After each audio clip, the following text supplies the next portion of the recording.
Hi, everyone. My name is Ilya Grigorik. I'm a developer advocate with the Make the Web Fast team at Google. And one of the projects we have is the PageSpeed family of products that can help you both automate web performance and also give you insights about what are the kinds of things they can do to improve the performance of your applications. So first of all, why do we need this? Why does web performance matter? I think it's important to start at the beginning and kind of motivate the use case. So first of all, as you saw during the keynote, the web of today, the things that we're building on the web are much more ambitious, they're more powerful, they're more complex in many ways, and speed is a future. We're increasingly hearing this from our partners that are connecting performance to bottom line things like revenue and engagement, user engagement, and other things. And this is not just something that we feel is getting more complex. In fact, we can show this. There's a great project called HTTP Archive, which crawls the web and gathers statistics about how the web is constructed and how it's changing over time. And what this graph shows you very clearly is that the complexity of our pages, the amount of HTML, the JavaScript, the markup that we're putting onto our pages is growing very, very fast. And if anything, if you look at this number here, an average page on the web today is over 1 megabyte in size for desktop sites and about 700 kilobytes in mobile, which is very large. And most of that is actually images. So if nothing else, this is a really interesting insight to say that you should optimize your images, right? That's over 60% of all the bytes are images. So that's the first constant. So the web is getting, we're building more ambitious applications, and they're more complex. The other interesting thing is that despite the ever-increasing speed of, and demand from our users for performance and other things, and accelerating pace of life, or so it seems, there's some pretty good constants. There's good research that shows that in order to feel instant, an interaction needs to be acknowledged back to the user within basically a couple hundred milliseconds. Right? So if you respond to the user within 200 milliseconds, it feels nearly instant. Then there's that kind of gray zone around 1 second where the user is still engaged in the task when they click the button. But after you cross that 1 second threshold, you lose the context as a user. So all of a sudden you context switch and you're like, oh yeah, I got to send an email to Bob and I got to follow up with Jamie. And before you know it, you lost track of your user, right? And if you go anywhere above that, basically the user gets disengaged. So the goal for us is to render pages within 1 second and preferably actually much faster, right? We want a seamless experience for our users, and that's something that we care a lot about at Google. So this is great, right? We have this research, but you might be asking at this point, like, well, that's great and all, but really doesn't matter. Does it affect my site? And the answer is yes, it does. So there's a number of great case studies out there. This is a case study that was actually done. It was a joint research project between Google and Bing. And what we've done was we actually intentionally slowed down our search pages. So the results that you're seeing here are actually from Bing.com, where they added extra latency into their search pages, and they just measured how does that impact the user behavior on the site. Do they click more or less, and other things, right? And what you can see is basically there's a lot of red. There's a lot of negative signs.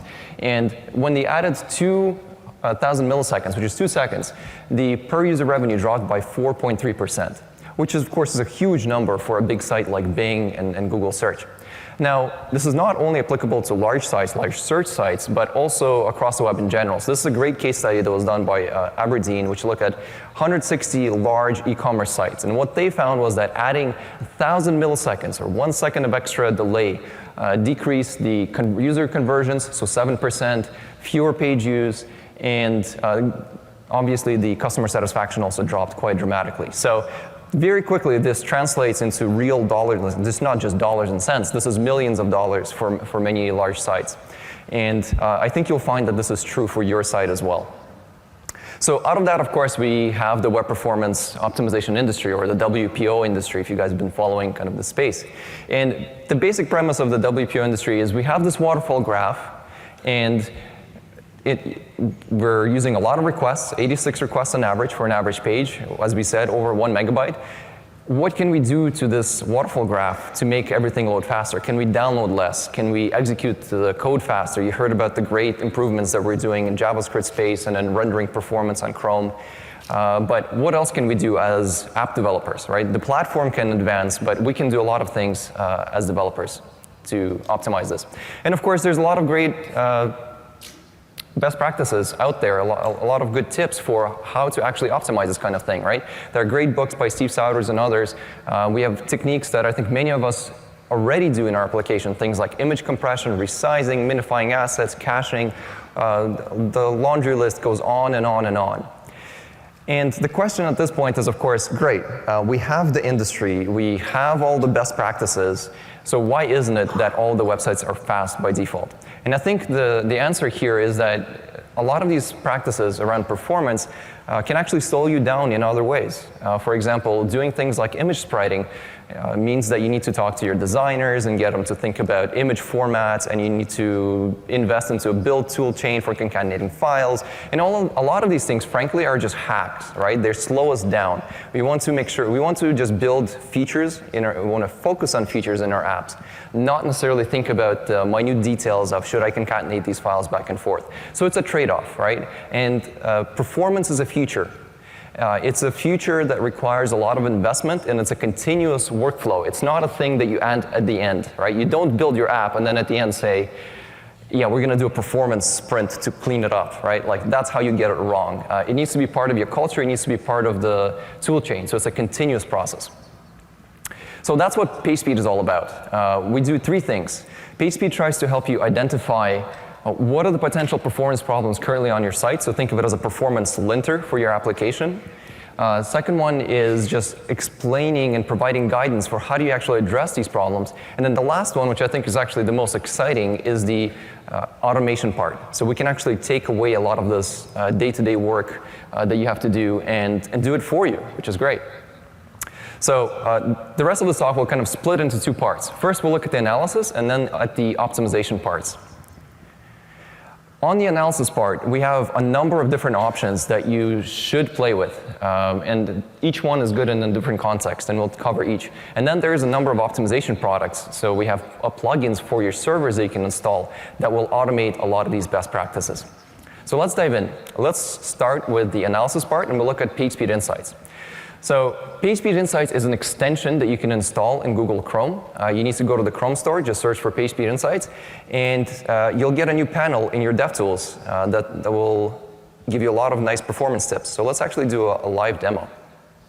So I was getting a little hungry earlier today, looking at redrobin.com. Beautiful site, beautiful images, nice little gallery here. Let's open up DevTools. So I have the PageSpeed Insights extension installed. I should click here, and I can click Analyze. So what it will do is it'll reload the page. It'll basically monitor all the network traffic, all of the assets that you're specifying on the page, and run a number of different rules against them and checks against them. So you can see, great, here's our report. This page got a score of 49 out of 100, so that immediately tells me that there's some room for improvement. But the really interesting stuff is actually here on the left. So if you pay attention here, right, we basically prioritize a lot of recommendations on the left, saying there's some high priority things that you can take care of right now to help optimize your page. And then there's other stuff. So let's start at the top. Optimize images. So it turns out this Red Robin page is actually about 10 megabytes in size every time you load it. So, and we'll come back to why every time you load it. So by optimizing images, so it turns out that Red Robin's actually using PNG images for the beautiful gallery. By just converting that to a JPEG or a WebP, as you guys heard during the keynote, we can save about 50% of the bytes sent for this page. So we can reduce the total size of the page by 4.7 megabytes, which is, of course, a huge amount, right? Think of the difference this would make, both in speed on desktop and on mobile. One cool little tip that I like to share about PageSpeed Insights is, how do we know that we can save all this data? Well, what PageSpeed Insights does is it takes the image and it actually optimizes it when you run the analysis, and it can give you the optimized assets. So you have this original picture here, right? We can click on this guy. And if I go back, you click on See Optimized Content. You grab this URL. This is the optimized version. Can you guys see the difference between the two? Well, it's a lot smaller, right? So it's about 1.5 megabytes smaller.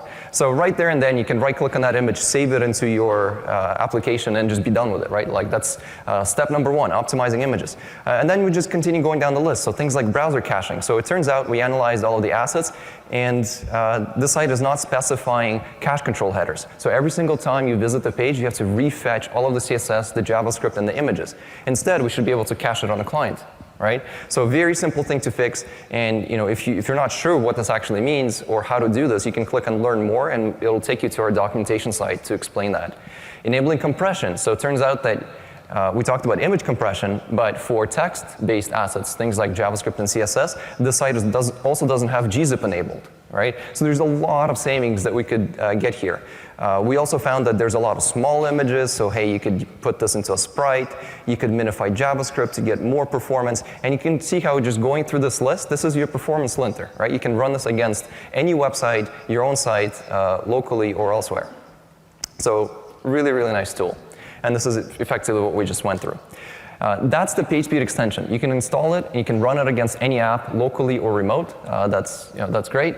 We also provide the web tool. So if you're just curious to play with it, you can just go to our developers.google.com/speed site, and you can just type in any website, and we'll actually we'll run all of the same rules against that site and give you a report card. So as you can see here, it all looks the same, right? It's all the same high priority recommendations. That's because it's the same code running under the hood.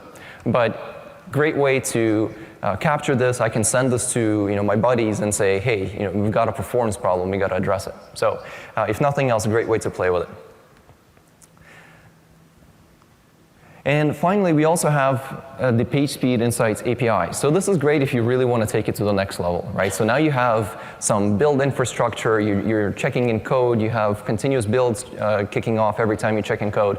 You could actually script this and use our PageSpeed rule engine to run a number of checks against your code or against your site periodically and basically build a performance report. We have things like you can specify a strategy. So you can say, I want to evaluate the rules against a desktop site and mobile site. We actually have slightly different rule sets for mobile for obvious reasons, right? So it's a very different environment. You can also say, I want to check for a specific type of rule. So for example, I want to make sure that all the images are optimized. So there's a lot of fine-grained control, and a lot of tools are integrating or using PageSpeed Insights API to just pull in that extra metadata. So this is just a regular Google API. There's no extra kind of quirks to it. This is just a quick example in Ruby, but really, really handy. So that's very quickly an overview of what you can do by just leveraging PageSpeed to find performance problems, right? PageSpeed Insights gives you that hands-on look. You can use the web or the native version, and then you can use the API to script this stuff and automate a lot of this work. Now, we built a rule engine that can scan your pages. It can track what things you should do. Can't we just do it for you? Right? Like we've already given you all the best practices, we're giving you the images, like let's just go one step further, right? And that's what PageSpeed optimization is all about.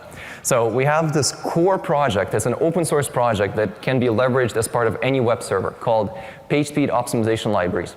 And it's basically a set of C++ classes that takes in some input, let's say a style sheet or an image file or something else, and then optimizes that based on a number of criteria. So how does this actually look?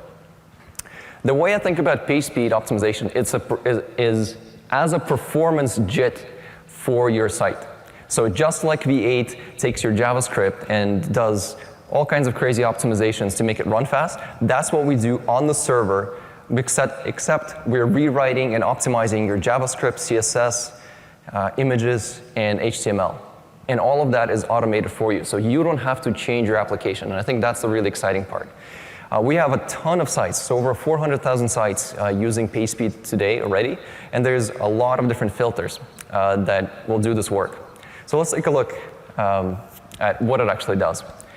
At a very high level, I've intentionally made these graphs really, really tiny. The point is not to really focus on what are each of the assets, but basically, once you turn on PageSpeed, this is hopefully what you will see.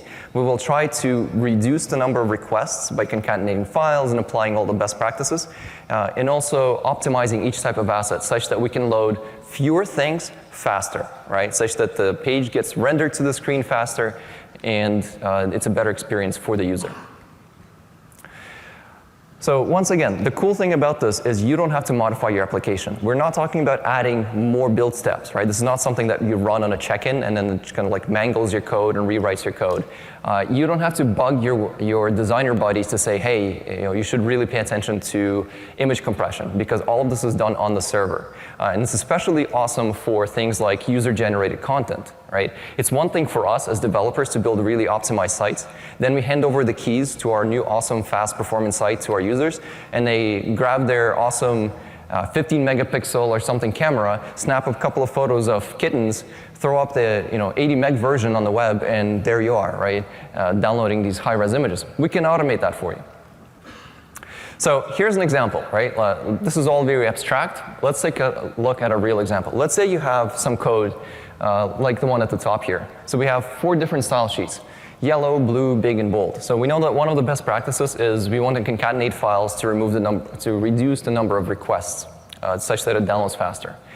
What PageSpeed will do is it'll actually look at the HTML when the server is serving that HTML, and it will actually rewrite all of those into this command at the bottom. And basically, this is like this tells us the exact thing that we need to do to reconstruct the entire asset, right? And you can kind of decipher it. It basically says, I want you to combine yellow with blue, with big, with bold. .PageSpeed is just our extension that says to our module that, hey, you should intercept it in the future.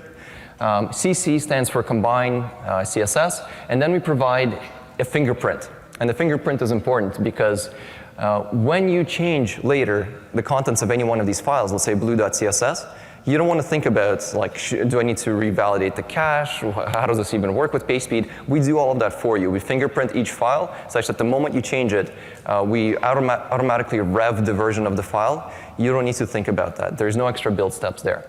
And the other cool thing is because we're fingerprinting this entire file, we can cache extend it for a year, right? So this plays really, really nicely with CDNs and all of your caches that you're running, Squid, Varnish, and other things. So that's kind of a cute example with CSS. I think a more interesting one is images, because images, as we said, is 60% of the bytes. So what can we do there? Well, let's take a look at this example. We have an image, which is an awesome cat image, and we want to display it at 800 pixels wide, right? Now, this is a PNG file, and we know that PNGs are not good for photos, right? They're not the most efficient format for serving photos. So that's already kind of a tip-off. Well, what PageSpeed will do is it'll, in the background, take this PNG file, which is right now 350 kilobytes, and it will try to recompress it using other codecs, so JPEG and WebP, and it'll kind of stash those in the background, right? So think of it as a background thread just optimizing these images for you. We haven't done anything yet. Then a request comes to a server, and PageSpeed will actually run a user agent check to say, okay, this is a Chrome browser. Chrome understands WebP, which means I can serve it a WebP file. Versus, hey, this is IE user coming, an older client coming to my site. They don't understand WebP, so I'll serve a JPEG, right? And all of that is completely transparent to the user and to your application. This is done by the server. Then the next thing that we do is we're actually much smarter than that. We look at the markup and we notice that you said you want this image to be 800 pixels wide, right? We look at the image that's actually on disk that you've given us, and we say, is it 800 pixels wide? Or are you shipping the large image and resizing it on the client? Well, it turns out, because this is an awesome cat picture, he's 8,000 pixels wide, right? So you would ship the large version, resize it on the client. Instead, we will resize it on the server and serve the right image. So in the end, what PageSpeed will put in your markup is kind of this cryptic URL at the bottom, which actually is not that cryptic once you understand what it does. It's encoding the size of the image, the name, .PageSpeed, .image conversion, and once again that hash. So if you change your image, we'll just rev the version. And this basically automates the entire workflow. We went from PNG to serving a dynamic WebP file, right? From 350 kilobytes to 60 kilobytes. And your application hasn't changed, which I think is the best part. So those are just 2 examples. We have over 40 different optimization filters as part of PageSpeed. We can do things like rewriting JavaScript, combining JavaScript. We can defer JavaScript. So we find that a lot of pages have blocking CSS and JavaScript files which are blocking rendering, for example, social widgets and all the rest, which we can safely defer until later such that the page paints, and then we add the extra functionality, things like social widgets and other things. Simple things, or actually they're not simple, things like lazy loading of images, right? How many people here have tried doing lazy loading of images? Right? It's a pain in the butt, right? It's like, which library do I use, and how do I detect the on-scroll event? When do I know it's in my viewport? We take care of all of that, right? You basically set one command line flag in your config, and we just do all of that work for you. So one thing to note is, of course, this doesn't come for free necessarily. So this runs on your server, and it does consume some extra cycles. But all of the optimizations are done on demand. So for example, you come and visit my gallery page, we will optimize the images in the background.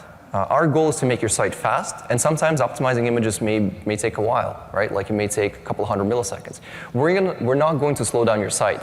On the first hit, we may actually serve the original image, because we don't want to block the client. But then on a subsequent visit, we will serve the optimized assets. And you guys will see this in a second. So the very cool thing about PageSpeed is, of course, it's an open source project. And we have modules for Apache, Nginx, and we have a Google hosted version, which means that we've had a lot of partners that have adopted PageSpeed. And for example, DreamHost, GoDaddy, and a number of other hosting providers basically offer it as a turbo button for your website, right? You literally go into the control panel and just, like it says, make my site fast. And that's what it does. It enables PageSpeed under the hood. We have CDNs, large CDNs, that are deploying this technology at the edge such that they can rewrite your assets on the fly for you. And of course, we're dogfooding it at Google as well. Earlier today at the keynote, you guys saw Linus talk about Chrome data compression. So the way that works is your phone connects to a Google server when you send a request, and then it's the Google servers that fetch the content that you requested, we optimize it, and serve you the optimized version, right? Which gives us a huge savings in data compression and other things. And the core of that is actually powered by a lot of the PageSpeed logic that we've been just talking about here. So we're reusing that same technology to drive Chrome data compression. And 50% data compression is a huge win for a lot of users. Bytes are literally expensive for a lot of people, right? You can be charged as high as $1 per megabyte when you're roaming. So this stuff adds up really quickly. So if you guys haven't tried it yet, I definitely encourage you to. Go and download Chrome Beta from the App Store and go into your settings and enable this. And I think you will notice that your pages load much, much faster, which is yet more motivation for why you need to optimize your pages. This is a great case study. AOL is rolling out Mod PageSpeed, which is our Apache plugin for PageSpeed. And they're deploying it on a number of sites. These are the two most recent ones, both very high traffic sites. They enabled PageSpeed, and they immediately got 40% and 20% page load time improvement by just enabling PageSpeed, right? So no application changes. Everything is done by the Apache server. Nice win. We've been working with ZipIkid, which is a great hosting provider for WordPress and really focused on performance. We ran a number of tests, so they're actually using the Nginx plugin for their servers. And they found that they're getting a speed up of over 50% and a huge reduction in savings. So it turns out that WordPress sites are very media heavy. Surprise, right? Like that shouldn't be a surprise. And you can see results like the one on the left here, where the original site was over 7 megabytes in size. Once we ran the image optimization and other kind of best practices, we're down to let's see, 1 megabyte and a little bit more, right? 1.4 megabytes. So huge, huge savings. So how do you get started? The best place is actually to just go to modpagespeed.com or Nginx PageSpeed. I think those are the two of the most popular servers out there. It's open source. You can grab it. You can play with it. We provide the packaging for it. You can basically grab the RPM and install it. And I'll also shout out to a couple of community developed modules. So if you're running IAS server, you can actually also use PageSpeed. There's a great new project called IAS Speed that's being developed, and gives you the same functionality within IAS. And also the guys at LinkedIn are running PageSpeed, and they're using Apache Traffic Server. So they're the ones developing the Apache Traffic Server module, which I think is really cool. So we're all building off the same core and continuing to improve this infrastructure. So this is great, right? Like I have my web server, I can install this module, I can configure it, I can do other things, but there's still more that I can do. I can still deploy my assets to a CDN. I want to have some protection against denial of service attacks, and a number of other features.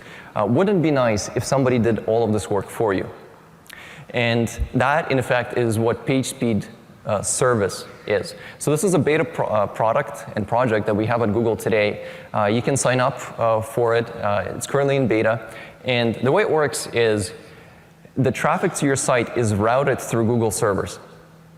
So if you want to get technical, you CNAME your www domain to point to Google servers, such that when users type in www.yoursite.com, they actually hit a Google server. The Google server then goes to your server and requests the actual content. It grabs that content, does all of the optimization, saves all of the optimized assets in the Google Cloud, in the Google CDN, and we have a few servers around the world to do that kind of thing, and serves the optimized assets. So you're getting the benefit of CDN and dynamic optimization, which is really, really cool. So I actually have it running on my site, and I wanted to show you guys a demo of how this works in practice. So here I am. Here's my site. I have this beautiful little gallery of my favorite travel photos. I love them in all of their high-res glory because I'm a photographer and I would never think about doing anything less. But I think we can do a lot better, right? So if you go to Network tab, and if we just sort the file size on the page, you can see that there's 3 images, Tokyo, Oxford, and Aurora, weighing at about 3 megabytes. And they're served as PNG files. That's how I save them as. I think we can do better. So I have PageSpeed Service running on my site. If I go to my Google API console, I'm looking at the PageSpeed Service tab here. Let's go to Overview. So basically what's happening here is, here's my origin server, PageSpeed server, so the Google servers are in between. And if we go to Configure Rewriters, this is where all the magic happens, right? We basically have a set of checkboxes, and let me make that a little bit bigger. Oops, that's not what I wanted. We have a set of checkboxes that just allow you to apply optimizations without actually modifying your app. So for example, I'm concerned about images, so let's go into Optimize Images. And I want to do a few things. So I want to resize images on the server, such that if I'm serving a file size or an image that is larger than what I meant to display, just optimize it for me. And also convert PNG files to JPEG. That sounds about like what I want, right? I'm serving PNGs. So let me save that. I'm going to apply this to the live site, and we're going to refresh the site. And we're actually going to do this twice. And the reason we do this twice is, remember what I said earlier, we don't want to slow down the site. So the first time we may serve the unoptimized asset or the original asset. But then on the next load, you can see that the file name has changed. It now has this PageSpeed URL, and now it's being served as a JPEG. So what PageSpeed Service has done, notice that I haven't done anything on my site, right? The Google Cloud was handling all of this. It's rewritten the image, it's fingerprinted the image, and it's serving a JPEG. And the images, they're the same size. That's not good. There we go.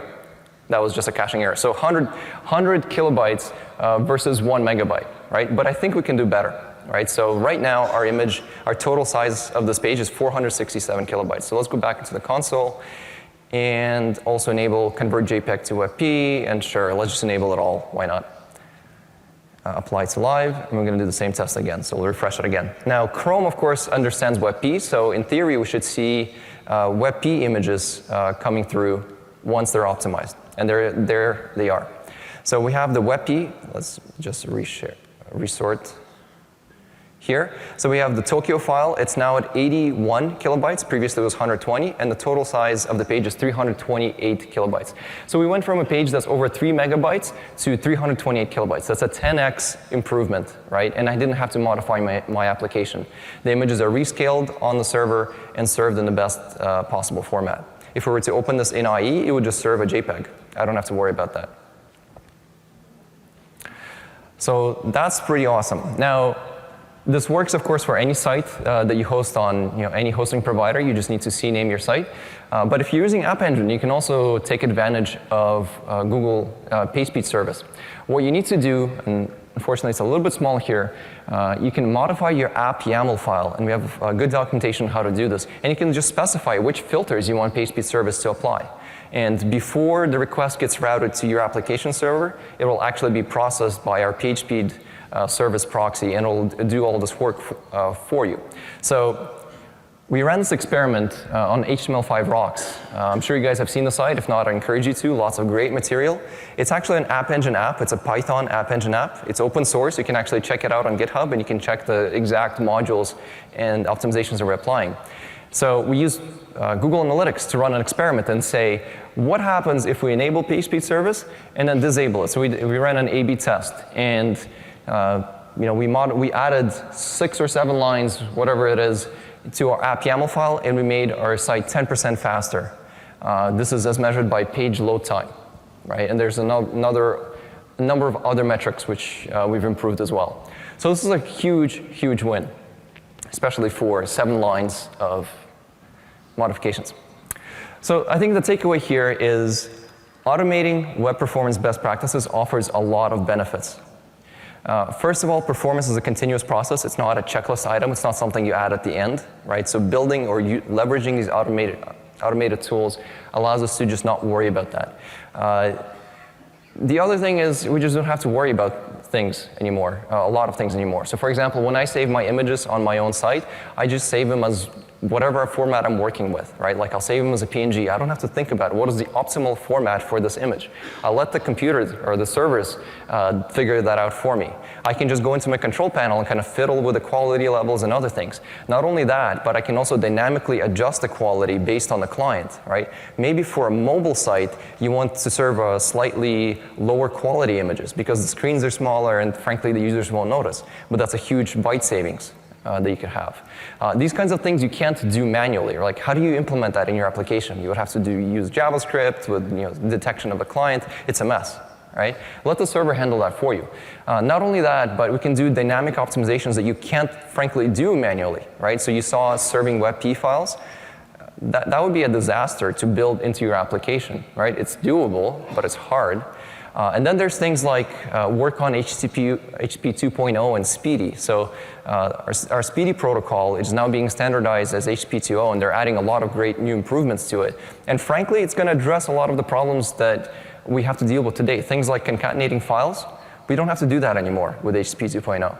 Right? So now that all of you guys have concatenated all your files, please go ahead and undo all of that, because that's what you do to improve performance on HTTP 2.0. Right? But then how do you serve the optimized version for both, right? Because HTTP 2.0 is not going to come overnight. It'll take a while. This is where automation can come in. This is where the server can automatically decide and figure out, like, hey, you're an HTTP 2.0 client. I just won't do this class of optimizations for you, right? So this is a great reason to invest into this, into these kinds of tools. And frankly, at the end of the day, it just allows you to focus on your application. So with that, we have a little bit of time for questions, and if you guys can, please grab one of the mics. So thank you. This is really awesome. 2 questions. Firstly, Retina images. Any thoughts on that?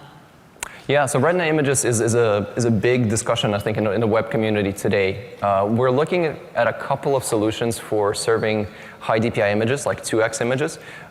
We don't have any built-in filters today, but we have some in the works.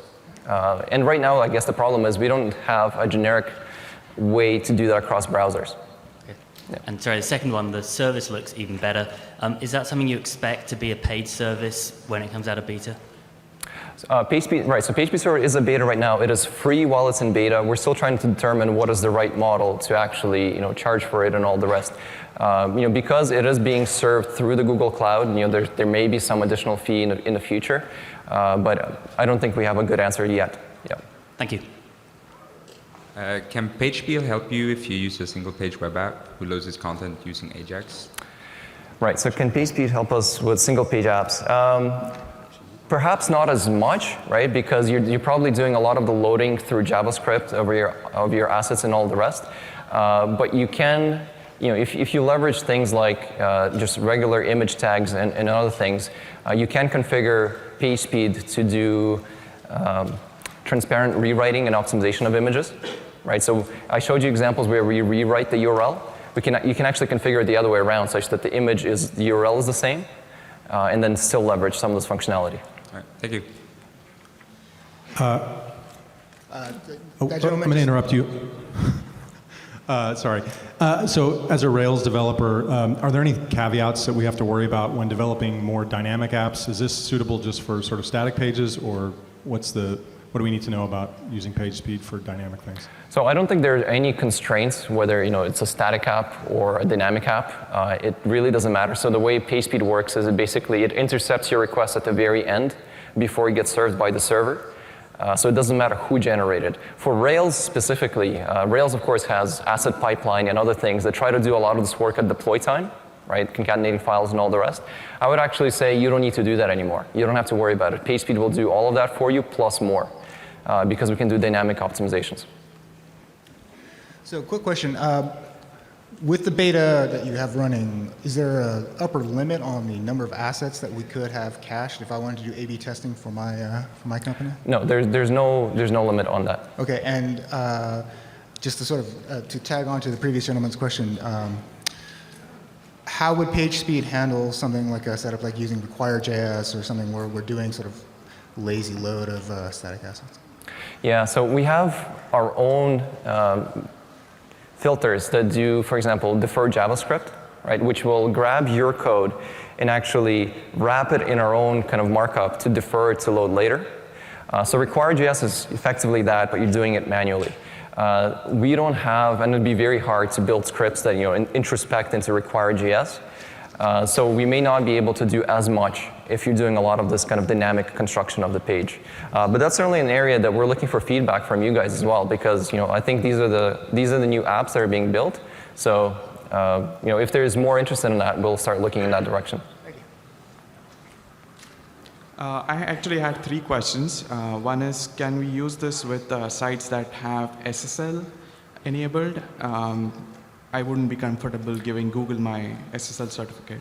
Yeah, so for SSL, the answer is yes. Basically, you would terminate your SSL at your server, right? So, okay, so there's a couple of, I guess, questions. Open source or PageSpeed Service? The PageSpeed service. For PageSpeed Service, you would have to upload your certificate to one of our servers. So I have it set up on my site. You can actually try it. I upload the certificate, and the connection is terminated at the Google server. Okay. The second question I had was, how much of a additional load in terms of CPU and memory does PageSpeed module add onto Apache or Nginx? Yeah, so that's a great question. And it really depends on your site, right? So as I mentioned, some image optimizations, for example, it can take a while, right? Hundreds of milliseconds to do. So I think it's giving me the boot. So what we do is we actually give you knobs to control how much resources you're willing to give the server. So for example, you can tweak the number of threads that we will employ in the background to optimize this stuff. You can also tweak the size of our cache.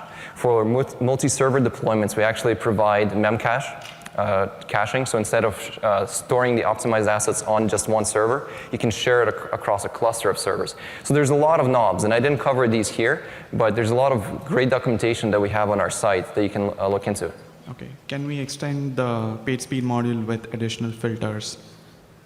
Can you say that again? Sorry. Can we extend the module with additional filters if we want to write our custom filters to do some optimizations? Oh, sure, yeah. So it's an open source project, and actually, the guy standing behind you is the guy to talk to. You can contribute new filters, and we'd love your participation. And if you want to, we have a very active mod PageSpeed discussion group. Just ping us there, and we're happy to talk about it. Thank you. Hi. So a lot of applications these days are written using client-side templating frameworks like Ember, Angular, Yep. Backbone. How does this play with serving up static templates and any of the? So the short answer is I don't think we have a good answer for that today. We rely on being able to analyze your HTML, your markup, plus the JavaScript and CSS assets, right? And we discovered those in part through analyzing your HTML. So there may not be as much that we can do there. You can configure the server, as I mentioned earlier, to do transparent rewriting of images and a few other things. But I think that's an area that we can definitely do more in the future. Hi, I'm Josh.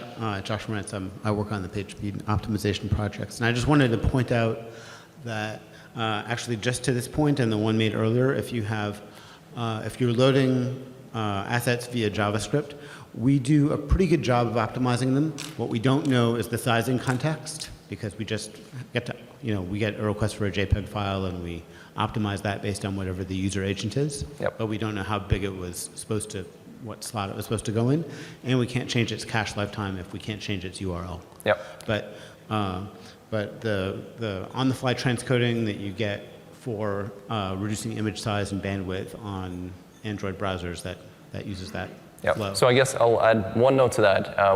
As you guys probably have noticed, we have a performance area in the Chrome booth section. We have a big contingent from the PageSpeed family of products hanging out there. If you guys want to talk to us about specific questions, how to implement stuff, or just have ideas, please drop by. Yeah, that's just about Java. You showed us how to implement that on App Engine using Python. Do you have any examples in Java? And you showed us the URL to get to the beta. If you could share with us the slides or go back to the URL. So I'll take the last one first. So if you just use your favorite search engine and look for PageSpeed Service, you'll land directly on the link that you need. That's the simplest way to get there. And then the other one was, I guess the question was Java versus Python examples. Yeah, you showed us the Python example and how to do that on YAML file. Oh, sure. Okay. Yeah. So the great thing about PageSpeed Service is it's completely agnostic of the runtime that you're using, right? There's no difference between Java, Python, and all the rest. If you go to the Google App Engine documentation and just search for PageSpeed, you will have the specific commands that you need in there. Thank you. Thank you.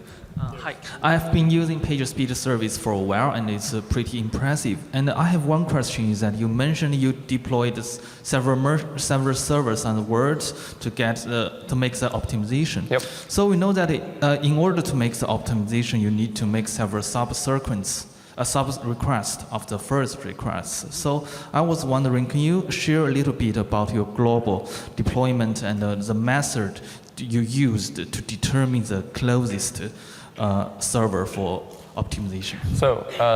So thankfully, we actually on PageSpeed Service don't necessarily need to do anything. This is part of the global Google caching policy, right? So whenever you issue a request to Google Search, we try to determine what is the closest location. We can do that through DNS, through IP lookups. There's a variety of different methods, and we just leverage all of that infrastructure at PageSpeed. So basically, your site is getting deployed on the same infrastructure that is powering Google Search and other things, right? So picking the closest server to the user is just part of that magic, if you will. It's not something that you need to configure at all or worry about within your application. Thank you. Yep. Are there any optimizations that are device dependent? So for instance, having images that would be more optimized for mobile devices versus browsers? Yep. And so the answer is absolutely yes. So the best one is the WebP example that I shared, right? So only certain user agents are able to use it. Another example would be leveraging local storage. So not all clients are able to leverage local storage, and we actually have a filter that can use local storage as a cache for your assets. And we will deploy those optimizations conditionally. And Josh is going to... Yeah, you can also say for small screens, compressed more aggressively than for large screens. Yep. So kind of a follow-up on that, both for the service as well as for something like Mod PageSpeed, how is the universe of user agents that are being identified to optimize for being managed and the frequency with which it gets updated? So we test this stuff very extensively. All the code is open source. I don't know, Josh, do you want to share any details? I think, one thing I didn't mention, I had it on the slides, but we have two sets of filters, core and optional filters. Core filters are what we call the safe filters. They should be applied to can be applied to any site without any risk or minimal risk on the site in terms of modifying the look and feel. And then there's an extended list of other optimizations, which we can do on a per user agent basis and the rest. So in the open source world, we have to kind of cut releases and ship product. Yep. So we have we take kind of a whitelisting view of what we can do for different browsers. So if you're using Mod PageSpeed from last month, and this month there's a new device that can support WebP, we won't know about it, but we'll get it in the next And we release. actually, so back in November of last year, we shipped the 1.0 of Mod PageSpeed. And when we did that switch, we're actually now shipping 2 channels. There's the beta channel, and then there's the stable channel, which very similar to Chrome. So if you want to be on the edge and try all the latest optimizations, that's where you would be. If you're a little bit more nervous about how will this work across all the devices, you should stick with the stable channel. And another question is, all this is awesome to have it happen automagically. When it does that, does it also output reports so you can go back to your developers and say, hey, you guys should code better also, and this is how? Similar So to that's the way that's PageSpeed Insights, right? We're effectively taking that same engine or the same rules and just automating all of that for you. But does it output of what it's actually done so you can go back without having to run it through Insights on its own? Like, do you get some logging of, hey, we did these concatenations aside from the image optimization? That's interesting. I don't think we've actually, we do have a statistics screen where you can go and kind of gather some data about, what is the server doing, how's it doing, tune its performance, but we don't have like an audit log today to say like, these are the optimizations that we performed. Okay. Thank you. I realize we're wrapping up, I'll go quick. Is there any danger zones, things that you should not use, if you're using this, you should probably not use PageSpeed on your server, like for using the open source Apache and Nginx models? Sorry, can you? Yeah, I'm talking too fast. If I'm doing X, then is there something that should I not, in this case, use PageSpeed? Oh, I see. No, so coming back to core filters, the safe filters, we try to be careful about what kind of optimizations and rewriting we do to your markup, JavaScript and CSS. I would actually say, once you have PageSpeed in place, you can undo a lot of the stuff that you're doing. So it probably makes sense just from simplifying your workflow, like not having to worry about a bunch of things. If you stick with the core filters, you should be pretty safe, but please test first. One thing I didn't mention, I should have, a really great tip, if you go to webpagetest.org/compare, you can type in your site and it will run it through PageSpeed Service and it'll give you a side-by-side comparison, right, to show you like, if you enable this thing, what would you get, right? Or you can actually, in our documentation, we provide a lot of toggles to selectively enable specific filters. Like you can pass us a query parameter string to say, I'm curious what's going to happen if I enable image lazy loading, right? And you can do that on a per request basis, such that as a developer, you can test one of these optimizations and then decide whether you want to make that part of your core configuration. All right, thanks guys. And if you have more questions, as I mentioned, please come by our Chrome area and ask us about it.